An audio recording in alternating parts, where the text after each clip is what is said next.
From Pacifica, this is Democracy Now! We're likely to be facing probably years of high unemployment, which is years of huge suffering in the population, years that will leave really long-term scars on our society. End this depression now. Nobel Peace Prize winning economist and New York Times columnist Paul Krugman on the American jobs crisis, the G8 meeting at Camp David, Occupy Wall Street, and the European fight over austerity. But first, an Obama-appointed judge says no to indefinite detention. We'll speak with journalist Chris Hedges, who sued the White House over the National Defense Authorization Act.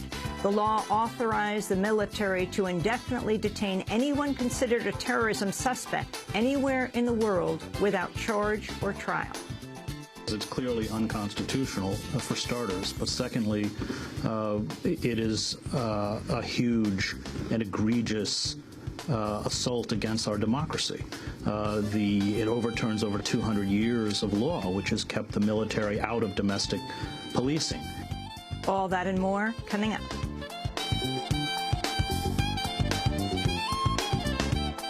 Welcome to Democracy Now!, democracynow.org, The War and Peace Report. I'm Amy Goodman. A federal judge has struck down part of a controversial law that allows the government to indefinitely detain anyone it considers a terrorism suspect anywhere in the world without charge or trial, including U.S. citizens.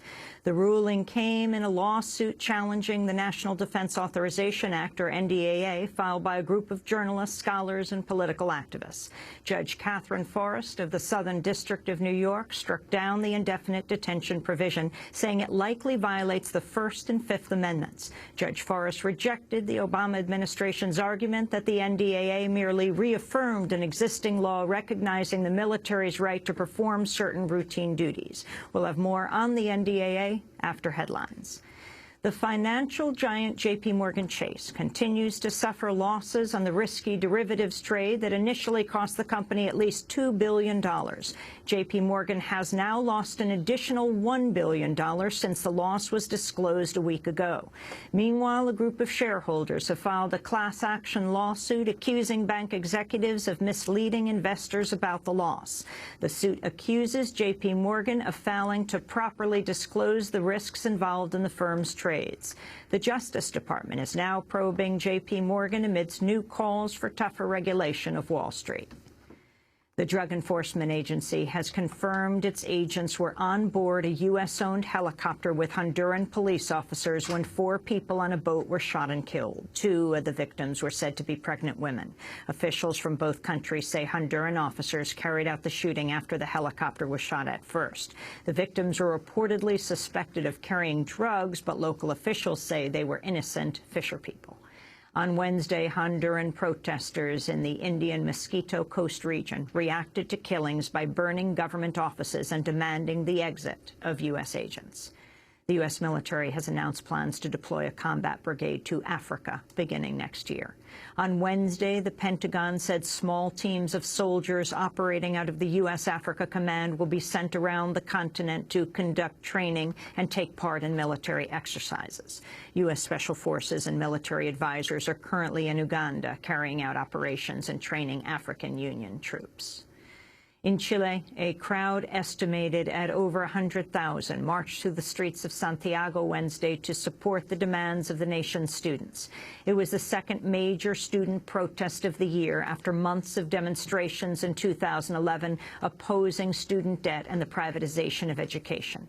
The head of the Federation of Chilean Students, Gabriel Boric, said Chile's student movement is resilient in its struggle. We are more than 100,000 people. We are giving again a clear signal to the government that the student movement, after a year, stands up on its feet and will not rest.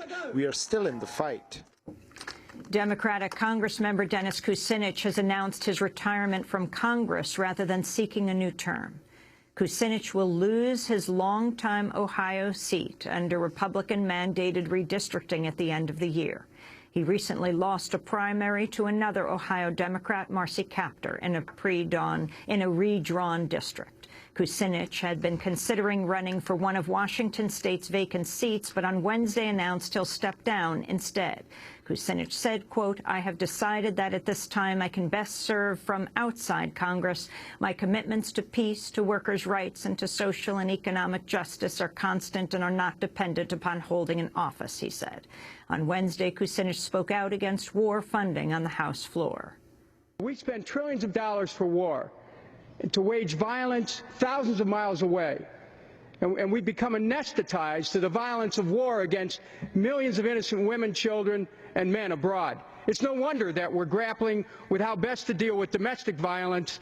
Imagine if we took a fraction of the trillions of dollars we spent for war and used it to deal with directly the root causes. Ask for another 15 seconds. 15 seconds. And ask for money to deal with the root causes of domestic violence, spousal abuse, child abuse, violence in the school, gang violence, gun violence, racial violence, violence against immigrants, violence against gays. I mean, if we did that and looked at the root causes, we wouldn't even be arguing about spending money for war. We need to look at the issue of violence in America and do it in a consistent, comprehensive way. I yield back.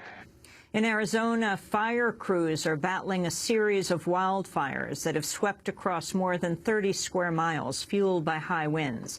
Parts of the Tonto and Prescott National Forests have been burned, while hundreds of residents have been evacuated from the town of Crown King in central Arizona. The blazes are the first in Arizona this year since last year's record season that saw more than 1,500 square miles consumed by fire.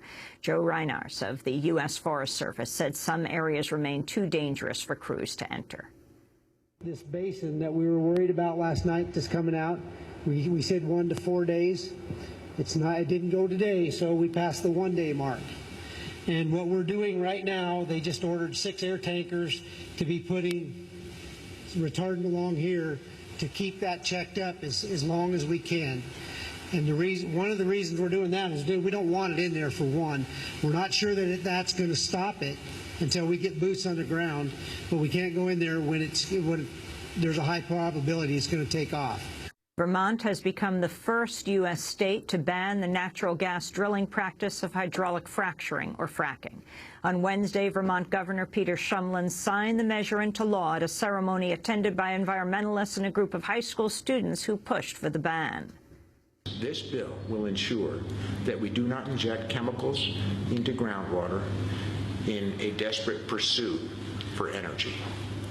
It's a big moment. I hope other states will follow us. The science on fracking is uncertain at best. Let the other states be the guinea pigs. Let the Green Mountain State preserve its clean water, its lakes, its rivers, and its quality of life.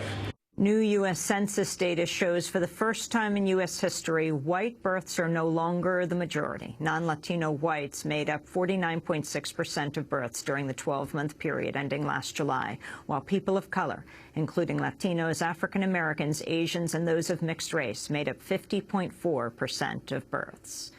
And a federal judge has granted class action status to a lawsuit opposing the New York Police Department's controversial stop-and-frisk program, opening the door to legal recourse for hundreds of thousands of people targeted by police. The judge's ruling cited the city's, quote, deeply troubling apathy toward the constitutional rights of New Yorkers. A recent study by the New York Civil Liberties Union found the NYPD program is racially skewed and largely ineffective, with blacks and Latinos making up 87% of people stopped last year.